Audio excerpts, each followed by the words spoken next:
Hello guys, welcome to my YouTube channel. Summer start అయిందంటే పచ్చి మామిడికాయ తినకుండా ఉంటామా? ఈ రోజైతే నేను పచ్చి మామిడికాయతో పప్పు చేయబోతున్నా. దానికోసం ఫస్ట్ అయితే నేను చిన్న గ్లాస్తో 2 గ్లాసెస్ కందిపప్పును తీసుకొని వాష్ చేసి పెట్టుకున్నా.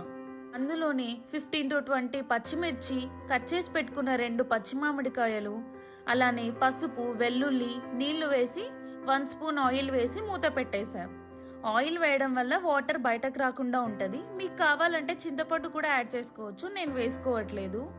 4 విజిల్స్ రాగానే ప్రెషర్ పోయాక మూత తీసి పప్పు మెదిపాక స్టవ్ మీద ఆయిల్ హీట్ అవ్వగానే వెల్లుల్లి, ఆవాలు, జీలకర్ర, కట్ చేసి పెట్టుకున్న చిన్న ఆనియన్, కరివేపాకు వేసా.